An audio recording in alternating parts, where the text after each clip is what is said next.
Well, good day. I'm Steve. And I'm Steve. And this is the Steve and Steve Show. Steve, we've got a great one today. I mean, I've got my coffee with me. And the reason I've got my coffee with me is we're going to talk about goals.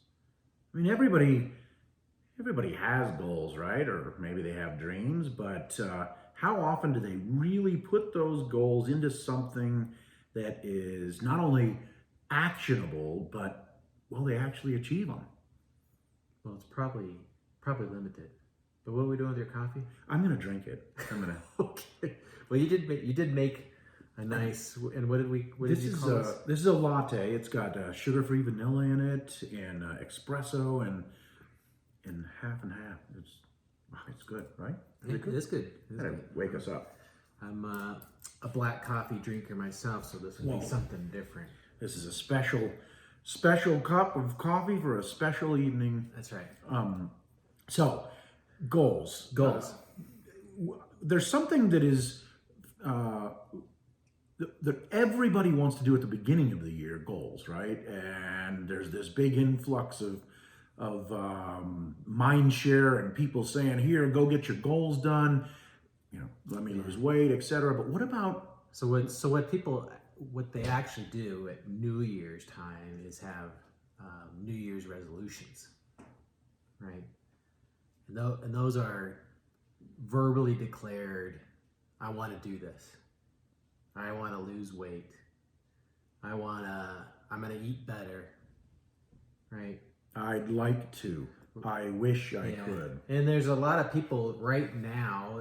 It's what is it, the 10th? January. Yeah. It's just early January right now. So there's a lot of these people at a gym someplace. Right. I remember. I think that I one time put on a spreadsheet how many gym memberships I had, and it was embarrassing. At one time, or oh no, over all my life. Okay. You can see those have worked very well, and I've anyway. How do you do a SMART goal? Okay, so we're not just talking about just generic goals. Yeah, we're not talking about. Let's take a dream and let's turn it into a goal, but a goal that's smart. And I think in our workshop, our workbook, we have something called a SMART structured goal. That's right. So let's walk through that. Okay, so let's figure out what makes up a SMART goal. So the first thing on the SMART goal is the word SMART, right? So it's not just a way of intelligently creating a thing, but it is. But SMART is an acronym. SMART. That's right. Kind of teed it up for you there. Yeah. So SMART. So let's look at the letter S. So S is going to be specific. So when people make New Year's resolutions, they declare that they want to lose weight. Okay. That is not a specific goal. Right. Good example of not being specific. So a specific goal would be more of how many pounds you want to lose. Okay. Right. Or say, I want to weigh 195 pounds.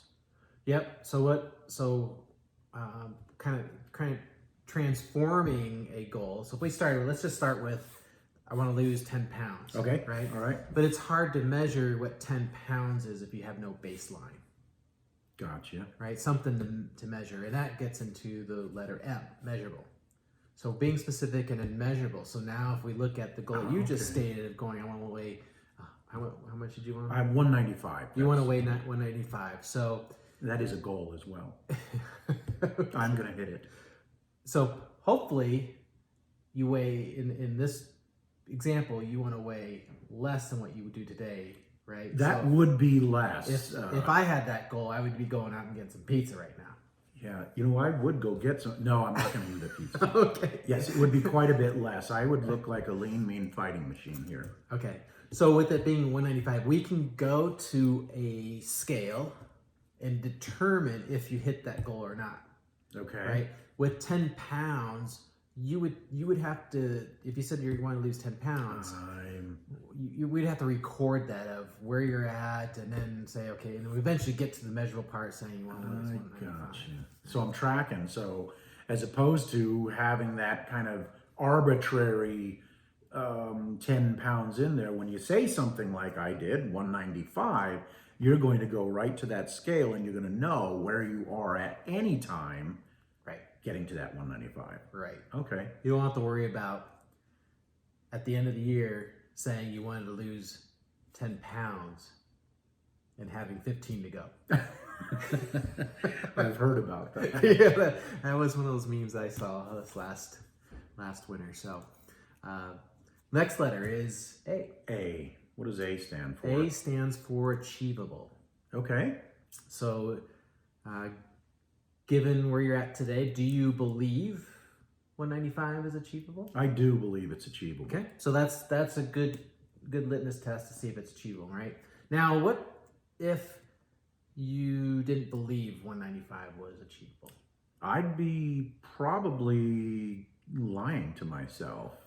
Most likely you wouldn't hit your goal, right? You wouldn't believe that you could hit it. Okay, so if I'm understanding this, being achievable means you must believe that you're going to hit whatever that goal is. So if I were to say, I want to be 125 pounds, I may say that to be all strong and wow, I'm going to get there, but I don't believe that I would ever hit that. Right. Now, on the other side of that, Steve, what if I said, well, I really want to be 250? Is that part of being, that might be achievable because it wouldn't take much to do that. That would be an achievable goal, and you definitely probably believe that you could probably hit that. But it's kind of weak, isn't it? I mean, I'm still going to be unhealthy at that. But I guess that's not the point. No, that's the point, is that you set a goal and you're able to achieve it, right? Now, I was expecting you to come up with a completely different goal that would challenge my idea of belief. Like let's take when President Kennedy said we're going to put a man on the moon. Yeah. What about that? Is that achievable? How many people believed that when he said that? Right? I'm not even sure President Kennedy believed that. Do you think? Right. No. Can you imagine being an engineer on 1961? And the space program back then. I don't know if they called it NASA, but it was very, very early. Yeah. So can you believe that when the president came out and then declared it, like, hey, we're going to do it by this date, end of the decade. Yeah. Okay, so that brings up a really good point. Obviously, President Kennedy believed that he could do it, and as you said, many people would say that's not achievable. So was he doing something that stretched us? Is that a component that you need to have in that achievability? Exactly. That little bit of a stretch. All right. So you kind of get into more of looking for someone else that has done it. Right? Success leaves clues. So I was going to look this up and I forgot, but the guy who broke the 4-minute mile. Right. I don't name. remember his name either. Right, so we're going to go with the guy that broke the 4-minute mile. Up to the point that he broke it, no one else had done that before. Right. And the doctors and the scientists, they all believed that someone run that fast would break their bones, their arms and legs would fall out of their sockets, and there was a whole bunch of stuff they said couldn't possibly do it. But as soon as he hit that, there was like another 26 people, runners, within a very short amount of time. Within like six months. Yeah. Broke that, right? So all right. Because he did that, he set the bar and said, hey, if I can do it, then you can do it. And those people thought, if he can do it, I can do it. So I like what you said earlier, and it goes with this: success leaves clues. So if there is somebody out there that's done it, then that's part of that achievability. Right. Now, it's interesting. President Kennedy put something out there that he was the first. We were the first to actually do that. So there's a component of that as well. Don't let your achievability be so easy that, this is something that's really not stretching you. Right. So, right. Well, what is R? SMART. S-M-A-R. R is relevant. Relevant. Yeah. I go with relevant. Okay. You might, if you're out there and you've heard SMART goals before, you might have been trained to, most common definition of R is is reachable. Reachable, okay, but that's very close to achieve, right? Right. So when you say relevant, what do you mean? That's an interesting word to use. I like it. It's your word, is it? Well, I don't know if it's my word, but I have a very hard time finding anyone else using it. Ladies and gentlemen, this is Steve Walsh's word, relevant. That's it. Yeah. So it's relevant. So if you had a goal that you didn't care about, it's probably not relevant to you. Right. So a lot of us work in corporate world, or we have managers, or we have school teachers or professors, and they will throw out a goal or a task that you got to complete at a certain time, right? So they're specific, they've got measurable, could be achievable, but it's not specifically relevant to the person who has to do it. Oh, it's their goal potentially. It's something they have to hit as opposed to the individual, so it isn't relevant to the individual. It's the manager's goal, or Mm-hmm. whoever's dictating that, right? So if you look at a corporate setting, you have some executives, some high-level managers that are managing their business from spreadsheets. From their profit and loss statement. Yep, from the numbers. Okay. Right? And so everybody's got to do their equal share of the load to hit the bigger goal. So that executive gets their bonus. That's right. Mm-hmm. And so if you have something that's, you're in sales, but what you sell has nothing to do with different divisions, items or numbers, or whatever that is, then that goal that they put out there for everybody may not be relevant to your division. Gotcha. Right? So there's no buy-in. The other part in is that if it might be around sales, about say, hey, we got a new line, we want everyone to get out there and get this into their customers' hands, then it might be relevant to your division. But if you don't believe in that product, then that goal is not going to be relevant to you. Okay. Right? Or if it doesn't even add, maybe you don't get a big commission. Maybe your commission is weighted on something else. Well, then that goal's not going to be really relevant, right? So you have to have some sort of buy-in, and the manager's job is to kind of get that buy-in from their people to make sure that the goal gets hit. So if it's not relevant, it's not going to happen. Okay, bring it home then for me is if I were to run a marathon, that might be out of my range right now in terms of, it may not be relevant to me because I've got, frankly, some bad knees and my ankle is really in a lot of pain. So maybe sometime down the road it might be relevant, but today it's not a relevant goal for me. Yeah. Okay. Yeah. Yep. Yeah. Maybe at a different time it might be more in tune with what you're wanting to do. Okay. Well, we promised these guys that we would make sure we kept this a little in time. And my coffee, I don't want it to get cold. T. What is T in SMART? So T is time bound. And we're talking about getting down to the time. That's right. So we're time bound. We want to stay within, about 10 minutes. We're a few minutes over, so we appreciate everybody hanging out. We apologize that you're having us hang longer, but this coffee is really good. And the topic is of value. Mm-hmm. So this one needs a little more. That's right. So we need a little bit more time. We do.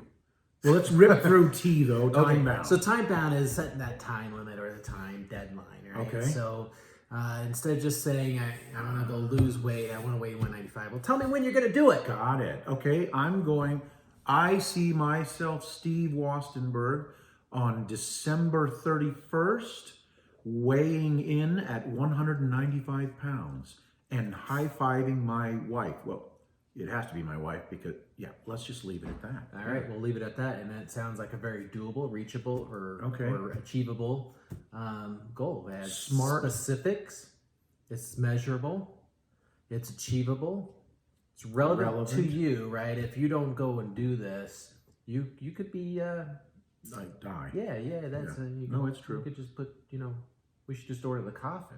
And we've got it time bound. Let's get off that coffin, but we've got it time bound as well. That's right. So Steve, where can they get more information on these SMART goals? Yeah, so what we actually did was made it easy for them to have it for reference and also to work through one of their goals. We actually have 6 categories that affect different lives. So, you know, health, finances, spiritual, relationships, legacy. Nice. I think there's one more, and I'm drawing a blank on what that is, but it's in what we did is we created a workbook that walks you through an example of a goal with the different SMART acronym segments, and then at the end of the chapter or the end of the workbook, we outline the categories with space for you to create those for you. So it's wow. It sounds like this is pretty valuable. It's probably pretty expensive then. Is that true? It's expensive. It like costs a lot of money for this workbook. It should. It should. It should cost a lot of money, but in fact, what we're doing, because we're such great guys, we're giving it to you. Oh, for crying out loud! How am I going to pay for this latte? We're giving it to you though. All right. So go to tobeexceptional.com. That is 2, the number 2, and then beexceptional.com. And down at the bottom, you can put in your email address. I think that's all we do. Yep, you link it in. You put in your email address. That's really the cost of it is just. And we promise we're not going to spam the heck out of you, but we will stay in contact with you because there's a lot more of these videos. Hey, I think we've given them a lot here. Like us, subscribe, tell everybody about it. I mean, who doesn't need to get goals? It doesn't matter what day or month or frankly year that you're listening to this.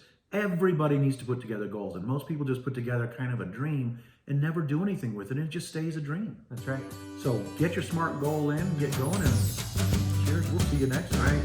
Cheers.